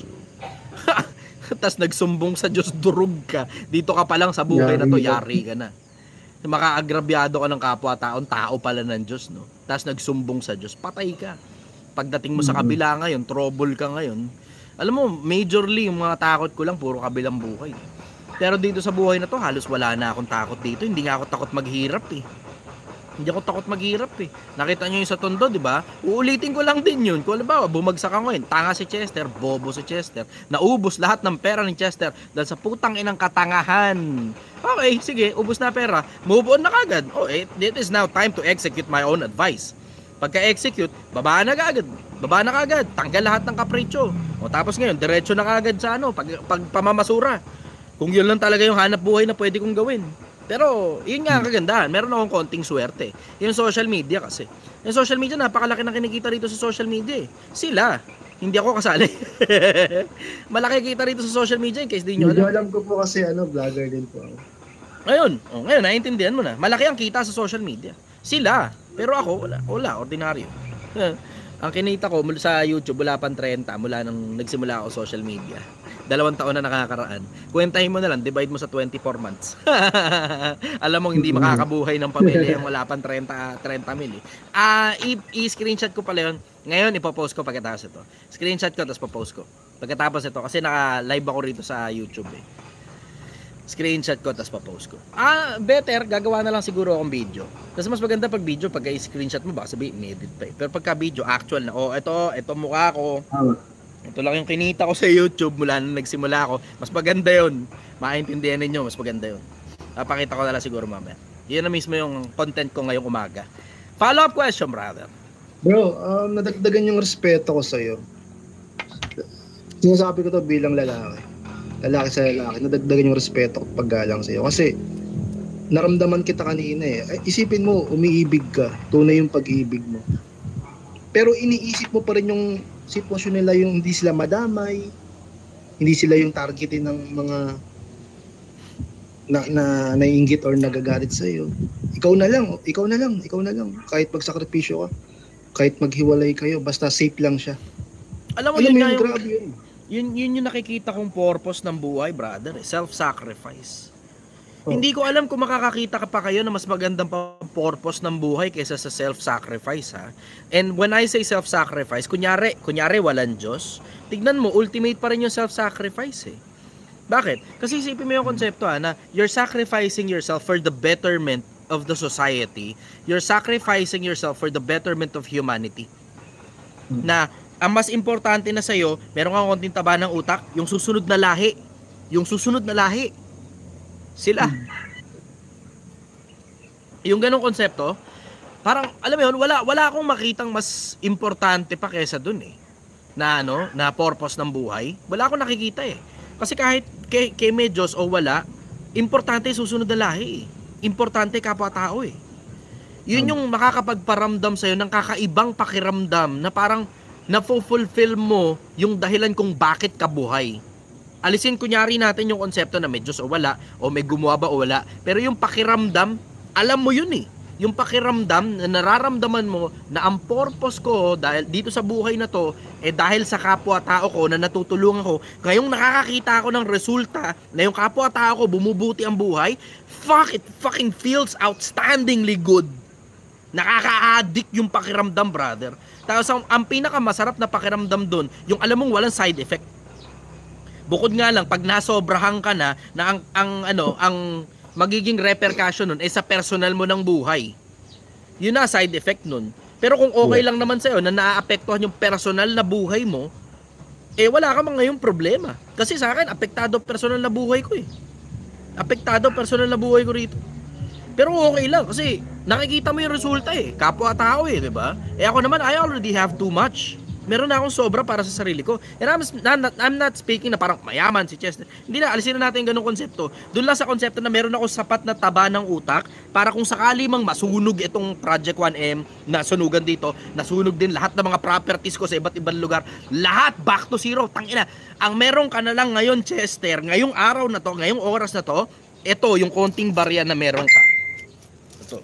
Itong konting barya na to, ito na lang yung meron ka, Chester, wala nang iba.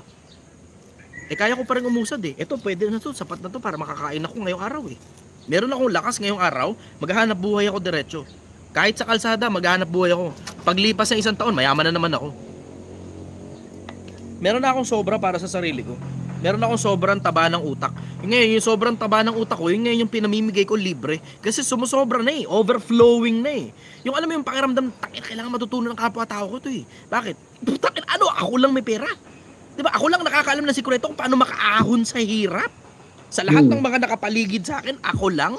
Na obviously, hindi naman ako lang yun. Pero ibig sabihin, alam ko, eh. Alam ko kung paano yun. Alam ko kung paano makaahon sa hirap. Alam ko kung paano ipasa sa kapwa-tao ko yun. Alam ko yun, eh. Ipagdadamot ko ba sa kapwa-tao ko? Masarap kaya yung pakiramdam na maraming nakausad dahil sa'yo. Masarap din yung pakiramdam na magtutropa kayo para parehas kayo usad ang buhay nyo. Ang sarap ng pakiramdam nun, ha. Ang sarap ng pakiramdam nun. Yun lang ang masasabi ko tungkol doon, brother. Go, follow-up question. Siguro baka hindi ka sumang-ayon sa akin o ang ibang tao, lalo na yung mga basher. Pero buong puso at buong isip kong nasabihin to. Para sa akin, sa Kambayani. Salamat, brother. Masyadong mataas yun. Hindi naman ako importanteng tao. I will always go back to that. Kasi hindi ka magyayabang kapag gano'n, eh. Nakikita na nyo itong mga kawayan sa likod ko. Yung mga kawayan na nakikita nyo ito. Ito. Alam mo, isa sa pinakamalalaking bagay na tutunan ko tungkol sa mga kawayan. Habang bata pa ang kawayan, yan, ganyan, makikita mo tuwid na tuwid yan. Diretso yan. Pero habang tumatanda na ang kawayan, tapos tumatayog, tapos tumataas, tapos nakikita mo na halos hindi mo na makita yung tuktok dahil nakakasilaw na sa bandang ibabaw kung saan nandun yung pinakakatok-tok-tuktukan niya. Yung kawayan natututo ng yumuko, eh. Habang tumataas, yun lang konsepto na yun, matutunan mo lang galing sa mga kawayan, malayo na mararating mo sa buhay, eh. Mapapansin mo, walang kawayan na nakikita ka na namumulaklak. Bakit? Ang kawayan namumulaklak. Pero every 150 years. Diba? Pagkatapos ng lahat ng pinagdaanan ng kawayan, every 150 years lang siya namumulaklak. Somewhere around 130 to 150 years, more than 100 years bago siya mamulaklak. Ako waiting. Grabe. Baka yung bulaklak ko nasa kabila. Waiting ako sa kabila.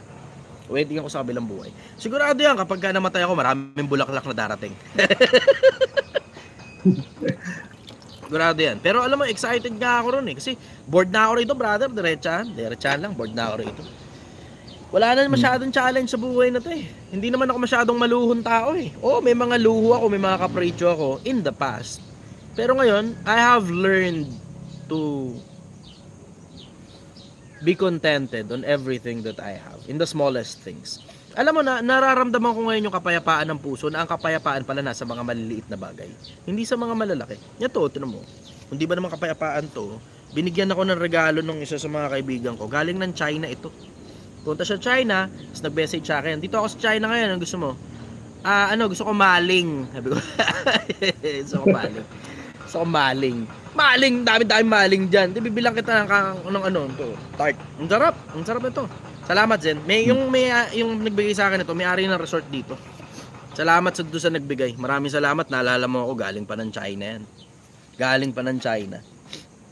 Para maalala ka ng isang tao, galing siya sa kabilang panig ng mundo, tapos siya pa yung nag-message mismo sa'yo, at hindi ikaw yung nag-message sa kanya.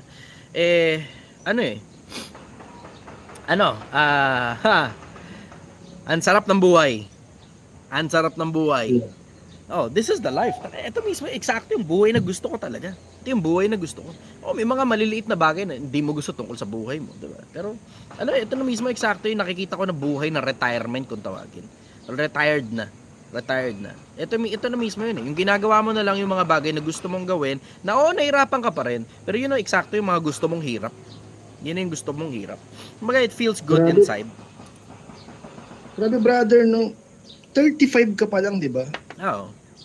Pero, yung sabi mo na, parang naboboring ka na din sa buhay ito, ganito, ganyan. Samantalang yung iba, 50 plus na, 60 plus na, parang hindi ba nila masabi yan na ganyan, parang gusto pa nilang Meron kasing sikreto ron, brother. Meron sikreto ron. Ang isa sa mga sikreto ron, meron silang swerte na wala ako. Sila yung merong swerte. Ako wala. Ang swerte nila, yung tsamba, yung magandang tsamba na meron silang pamilya. Wala kasi akong ganun eh. Yun ang tsamba. Yung swerte na meron kang pamilya, mga kadugo mo na itinuturing mo na pamilya. And generally, yung iba sa kanila may anak. Wala akong ganun eh. Kaya nga ang dahilan kung bakit natatakot akong mag-anak. Kasi, itong mindset ko ngayon, it feels fucking awesome. Ang sarap ng pakiramdam ko, grabe. Tungkol sa mindset ko, ang sarap ng pakiramdam ko. Ang sarap ng pakiramdam ko, sobrang laking pakinabang talaga sa akin itong mindset na to, na hindi ako takot kahit mamatay ako ngayon mismo sa eksaktong lugar na to, sa eksaktong oras na to. Okay lang sa akin. Pero pagka kasi may anak ka, alam mong hindi gagana yan eh. Alam mong hindi gagana. Itong gantong klase ng mindset na meron ako, tungkol sa sarili ko at tungkol sa tapang ko at tungkol sa tibay ko, hindi gagana to kapag may anak ka. Hindi gagana to. Matapang ka lang kasi mag-isa ka, Chester. Matapang ka kasi mag-isa ka. Pero kapag may anak ka na, tapos yung anak mo umaasa sa'yo, tapos yung anak mo kailangan maging mabuting tao at dapat lahat ng meron ka maipasa mo sa kanya bago ka mamatay, kakabahang ka. Kakabahang ka. Hindi ganun kadali yun, brother. Hindi ganun kadali yung mindset na meron ako pagka may pamilya ka at may anak ka. Ganun lang naman yun eh. So, may swerte sila, may swerte ka, may swerte sila. Ganun. Oo. Iba-iba lang naman, brother. Iba-iba lang naman yung swerte natin eh. Nagkakatalo lang yan kung paano mo gagamitin yung swerte na meron ka.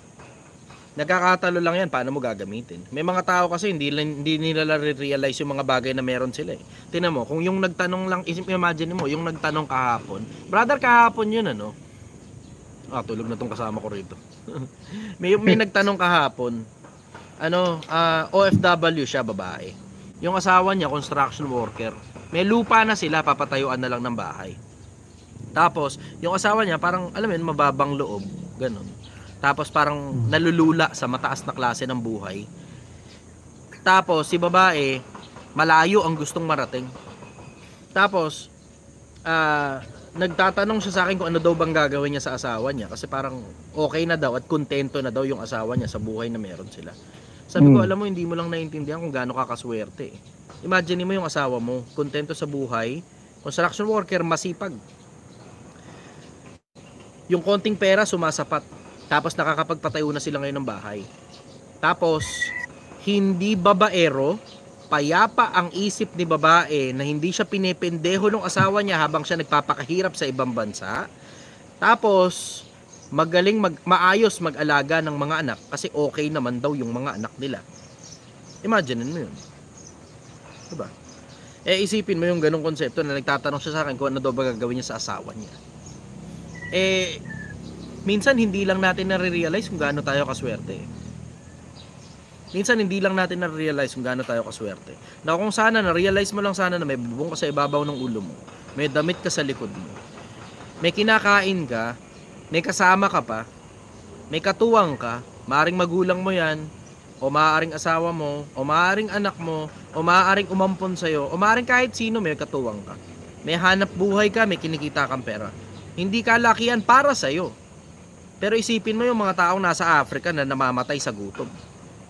Isipin mo yung mga tao sa North Korea na putak ina mismong bansa nila, nilalamon sila mula sa lupa, na may mga iba sa kanilang namamatay na nga sa gutom, may mga iba pa sa kanila pag nagsalita ka ng hindi maganda dahil yung kapitbahay mo namatay sa gutom, babariling ka na, babariling pa buong pamilya mo. 'Di ba? May mga lugar na extreme ang living conditions. May mga lugar na may mga tao na talagang hirap na hirap sa buhay. Dito ka na lang sa Pilipinas, huwag ka umalis, may mga nakikita ka sa Maynila eh. Alam mo, yun nga, durog nga puso ko nung nakaraan eh. Meron akong binibigyan ng pagkain. Maliit na pamilya lang sila na nasa tabi ng kalsada, nakatira sa kariton. Tapos, yung anak nila lalaki. Tapos, hindi ko nga makakalimutan yun eh. Durog talaga, wasak talaga ako ron. Alam mo, tuwing mapapadaan ako, may dala akong pagkain. Tapos, happy sila, maligaya. Papasalamat lagi. Tapos isang araw, wala na yung bata. So, asan ka ako yung anak nyo? Umiyak yung nanay. Tangina na, bangga pala na sasakyan yung bata. Putang ina, sabi. Ay, durog talaga. Wasak ako ron eh. Alam mo minsan hindi mo lang nare-realize kung gaano ka kaswerte. Tangina, eto ka ngayon. Ano ka? Depressed. Bakit ka depressed? Iniwan ka ng jowa. Doon ka nakatutok eh. Diba? Hindi mo nakita na may bubong ka sa ibabaw ng ulo mo. May hanap buhay ka o may magulang ka nagsustento sa'yo ng pagkain. May mga kasama ka sa buhay. May damit ka. May tinitirhan, may pagkain. Alam mo yung kompleto ka eh. Lahat ng kailangan mo meron sa'yo eh. Lahat ng kailangan mo meron sa'yo eh. Tapos may mga iba, ano nangyari sa'yo? Depressed. Ba't ka depressed? Kasi nakikita ko yung mga pictures ng mga kaibigan ko, pakiramdam ko napapag-iwanan na ako eh. Ano ba meron sa pictures ng mga kaibigan mo? Namamasyal sila sa mga magagandang lugar, kumakain sila ng masasarap na pagkain. Ang hilig mo lang kasi, napakahilig mo kasi. Ang hilig mong tumingin sa buhay ng iba na yung pinopost nila sa social media, pinipili lang nila para mang-inggit. Yun lang naman yun eh. Pinopost nila yan dyan para mang-inggit. Bakit pinost? Para mang-inggit. May iba pa dahilan? Meron pa. Pero kasama yun sa dahilan. Para mang-inggit. Ikaw naman, nadali ka. Ngayon, ano ngayon na nag-i-epekto sa'yo? Akala mo, yun ang buhay nila. Without considering na on regular days, hindi sila araw-araw kumakain sa restaurant. Hindi sila araw-araw naka-hotel. Hindi sila araw-araw nasa Boracay. Hindi sila araw-araw may pera. Kasi araw-araw pala may utang. Na may araw-araw tumatakbo sila sa utang. Hindi mo na alam yun. Tapos yan ngayon ang kinaiinggitan mo. Diba? Yan ngayon ang kinaiinggitan mo. Wala ka nang malay doon na ikaw wala kang utang, may hanap buhay ka, naiinggit ka sa buhay nila, akala mo sarap ng buhay nila. Yun ang akala mo. Kaya tinan mo, isipin mo to, sa mga content creator na lang sa social media, diba? Hindi natin pinag-uusapan yung mga content creator sa social media. Napakaraming content creator sa social media, peke. Diretsahan lang. Ang dami dyan, peke. Tinan mo, yung Ashton Hall na lang sa Amerika, binabanatan ngayon ng taong bayan yun sa Amerika eh. Yung Ashton Hall, search nyo. Pinagtatawanan ng mga tao yung lifestyle ni Ashton Hall eh. Partida, resultado pa yun ha. Ang ganda ng katawan nun. Dito rin sa Pilipinas, may mga taong mukhang resultado. Pero wala kang malay, puta, miserable ang buhay, tantad ng utang. Masarap yung nakikita mo, lifestyle nila. Nakakita ka, asentado, lifestyle. Hindi mo alam yung behind the scenes. Kilala ko sila personal eh. Diretsahan, kilala ko sila personal. Eh sila rin mismo nagko-confide sa akin ng mga problema nila eh. Wala ka malay, iba pala sa kanila, wala siyang tatay, tapos pinoproblema niya pala yung wala siyang tatay, pero marami siyang pera. Wala ka malay sa kanila, na iba pala sa kanila, 50 million na ang utang. Pero tangina may nakikita mo, nagsha-shopping, alam mo yun, naglalamierda, punta rito, punta doon, sports car, bla bla, etc. Wala ka malay, 50 million pala utang. Wala, kaya diba sabi ko nga sa inyo eh, bago pa magtakbuhan yung mga yan, kasi nakita nyo naman kung sino-sino yung mga nagtakbuhan, diba? Nawala na, tapos nagpuntahan ng ibang bansa. Merong mga bago recently lang na nagpuntahan ng ibang bansa. Tangina, sinabi ko na sa inyo na may mga tao pupunta ng ibang bansa, magtatago na. Sinabi ko na sa inyo yan. Mahirap man lang magpangalan eh, pero sila rin mismo nagsasabi sa akin eh. Na may problema sila eh, nanghihingi ng advice. Bakit? Eh, alam kasi nila na galing ako sa illegal eh. Diba? Kung alam nilang galing ako sa illegal, alam ko ngayon paano lusutan yung mga problema at mga sakit ng ulo. Kaya sa akin ang hihingi ng advice. Ano ba gagawin namin, Chester? Kasi tangina. Gano'n utang mo? 157 million. Putang ina mo, brad, 157 million. Tang ina. Paano lumaki ng ganyan? Yung ano eh, nagpa-invest eh. Tapos, ano na ngayon nangyari? Hindi gumana yung investment. Nagbigay ba ng pera dun sa, nakapagbigay ba kayo ng pera pabalik? Kunti lang eh, tapos paubos na rin yung pera eh. Putang ina mo, brad, pinonzi nyo. Tang ina. Brad, diretsahan. Hindi ka makakatakas dyan, umalis ka na. Makukulong ka dyan, brad. Diretsahan, trouble ka dyan. Sila rin yung lumalapit sa akin eh. Ang dami nila kamo. Eh kaya nga sinasabi ko nga sa inyo, ako lang naman yung, hindi ko nasasabihin yung pangalan. Bakit? Hindi naman yung, ando na nga, lubog na nga yung tao, lalo pa ba natin ilulubog? Diba? Oo. Lalo pa bang ilulubog? Tumigil na nga nakaka-lifestyle eh. Halos di na nga nagpo-post yung iba eh. Pero sa akin, alam mo, ang basic. Ito pinakamalaki na tutunan ko. I am coming from the perspective na parehas legal at illegal, alam ko. Coming from the perspective legal at illegal, alam ko, wala pa rin talagang tatalo sa ang nagpapakababa ay itinataas. Ang nagpapakataas ay ipinababa. Ang nagpapakababa ay tinataas, ang nagpapakataas ay ibinababa. Wala pa rin talagang tatalo sa modesty, brother. Walang tatalo sa modesty. Follow-up question, brother.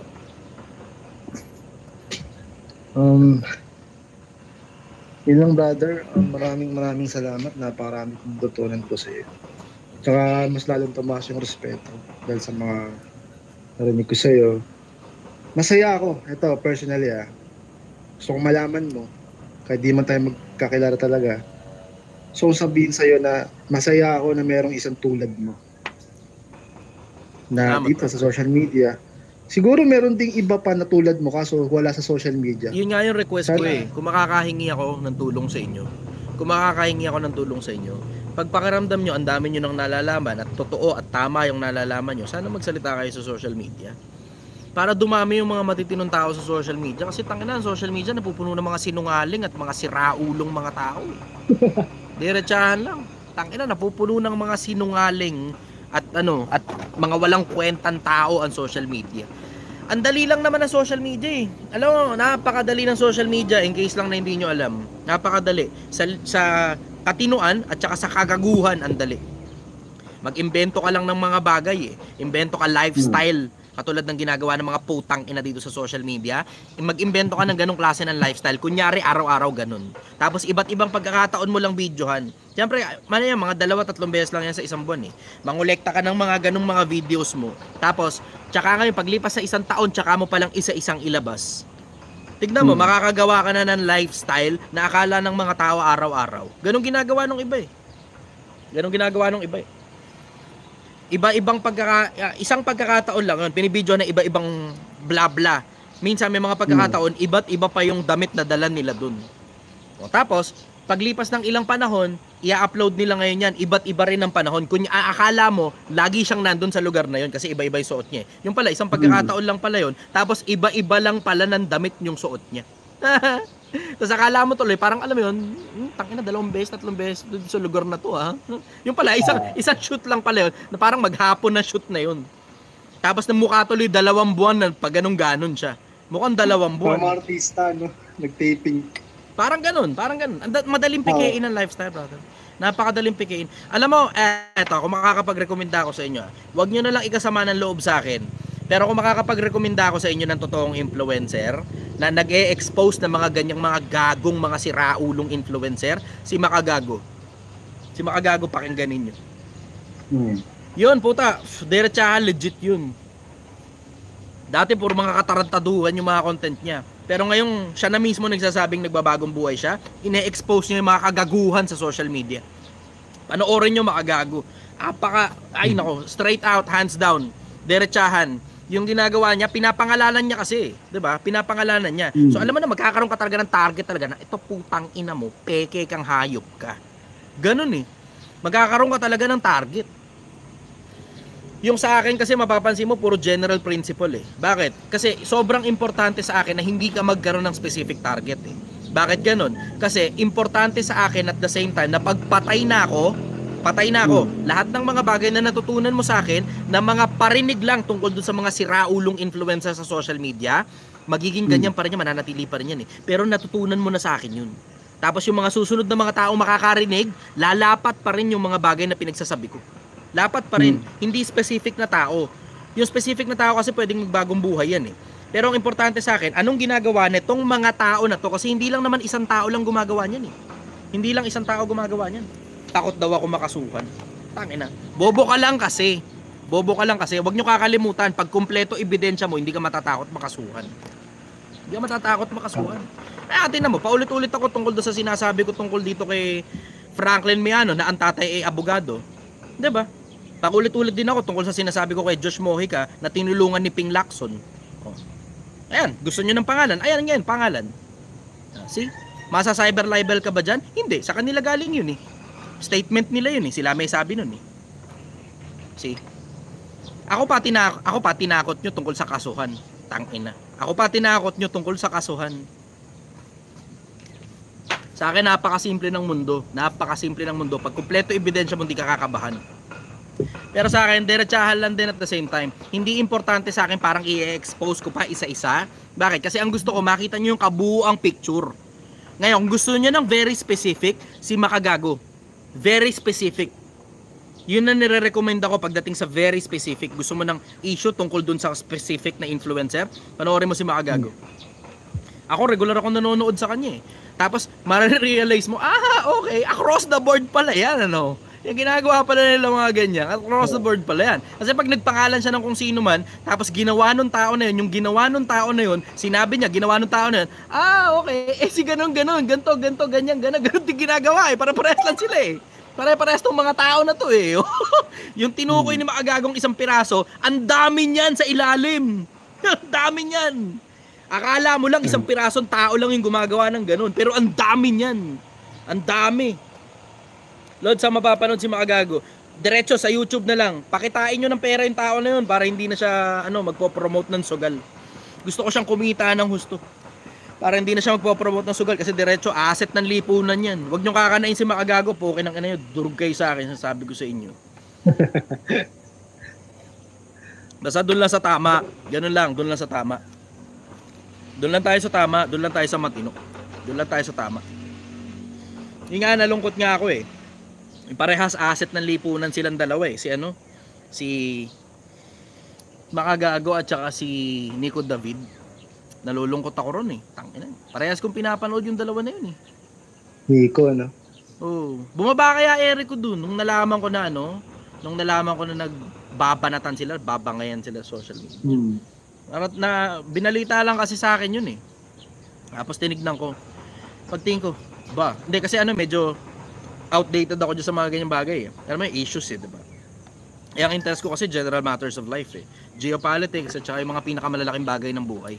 Religion, diba? Yan yung mga interest ko eh. Mga chismis, minsan-minsan pinipitikan ko, ganun.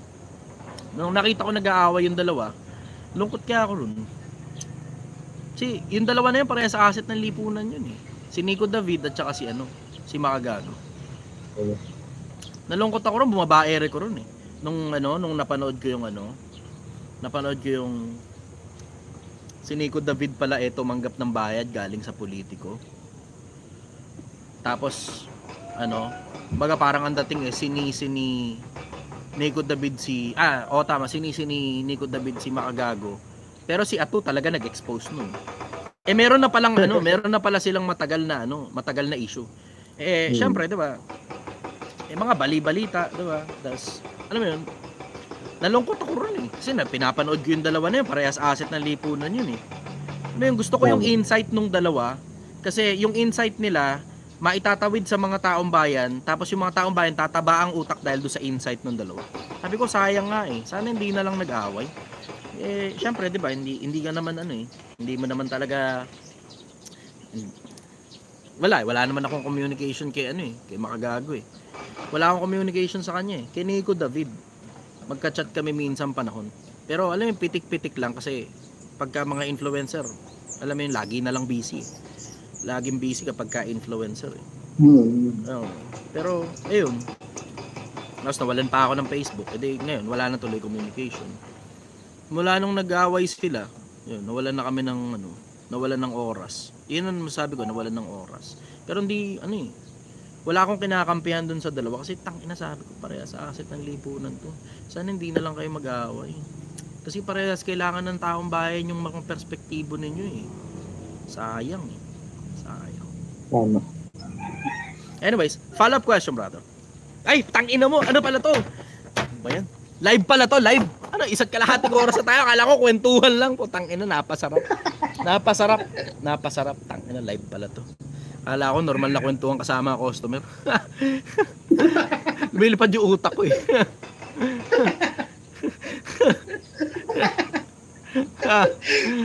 Tangina niyo. Napasarap ng kwento. May pala na tayo. Isa't kalahating oras na. Mamaya, bana naman ako rito. Last na, go. Nga, bakit kaya ang hirap magpakabayaan? Ang hirap panindigan sa isang bagay tapos tama naman yung ginagawa mo pero may tumitira sa'yo. Wala ka naman ginagawang masama. Ang goal mo lang is para sa bayan, para sa mga tao. Pero may ibang hindi makaintindi na titira ka pa, binatas nakuha mo ka na. pa. Ayun na mismo, nandun na mismo sa tanong mo yung sagot. May mga tao hindi talaga makaintindi. Mahina ulo eh. Yan lang naman yun eh. Diba? May mga pagkakataon maintindihan mo pa yung magkaiba ng opinion. At least may opinion sila sarili. Pero ang majority ng mga basher dito, nakikita ko nga yung mga basher eh. Alam ko, tinutukoy mo mga basher dyan eh. Nakikita ko karamihan ng mga basher dyan, tangin ng mga bobong tao lang talaga. Pinanganak ng mga bobo yung mga yan eh. Okay lang naman. Bakit? Yan naman talaga ang plataforma ko eh. Gusto ko matuto mga tao eh. Kasama na rin pati mga basher. Pero pag masyado ka ng maingay, at alam mo yun, napupunta na yung promosyon ng mga tao sa'yo, napupunta na sa'yo, atensyon ng mga tao, alam mo na, mamumute na kita. Ang lagay, ako lang ang pwedeng mamute ng TikTok? Ako lang pwedeng suspindihin? Baka pwedeng ako rin magsuspindi. Diba? Ganun lang naman yun eh. Tinan mo, parang katulad nitong isa, ang kulit nitong isa Carla. Mute kita, pakita ko lang sa'yo ha. Binabastos mo ko eh, di ba? Napakadali lang naman eh. Pakita ko sa'yo. Ako naman mambabastos sa'yo. Muted ka for the entire live. Dali, magsalita ka ngayon. Bastusin mo ako ulit. Di ba? Law number 1 eh, di ba? Law number 1, 48 laws of power. Di ba? Ganun lang naman yun eh. Puta, pagka mas mataas sa'yo, ganun lang yun eh. Kapag ka mas mataas sa'yo o may mas kapangyarihan kesa sa'yo, huwag kang bastos. Kasi pag ginamitan ka ng kapangyarihan yan, ikaw mapapahiya. Tignan mo. Dali, mag-comment ka ngayon. Dali. Mag-comment, dali. Comment. Wala na. Ay, nako. Minsan nakakalimot sila eh. Nakakalimot sila na live ko ito. Ano ibig sabihin? Ako lang ang may kapangyarihan dito sa live na to. Ako lang ang may kapangyarihan sa sarili kong live. Bakit? Kasi nga live ko nga ito. Nasa akin ang pindutan Pag pinindot kong ma-mute ka, durug ka, tignan mo. 'Di ba? Yan ang sinasabi ko sa inyo. Ganun lang naman ang buhay 'di ba? Last question, brother, go. Ayun lang grabe, may gitsang oras tayo. Oo nga tangina, nangyari tuloy, parang in-interview mo ako eh. Napasarap naman ako. Gusto kong hindi, wala akong itatanong pero may sasabihin ako sa'yo. Sige. Magtatagumpay ako, brother. At balang araw, gusto ko magkita tayong dalawa. Gusto ko tayong pasalamatan sa Ba't personal. bahalang araw pa? Dito lang naman ako sa Domsa Viewpoint sa Angono Rizal. Ulitin ko, Domsa Viewpoint sa Angono Rizal. Say it with me. Domsa Viewpoint, Angono Rizal. Ulit-uli. Domsa Viewpoint, Angono Rizal. Domsa Viewpoint ha. Alam niya na ha. Ayan. Pupunta daw sa akin si St. Peter. Sige, punta ka lang sa akin dito. Bibili ko insurance mo. Okay. Okay na. Solve. Salamat. Thank you very much, brother. Bye-bye, everybody. Napasarap ng bahagya at medyo halos umabot ng kulang-kulang 2 oras. I love you all. Bye-bye.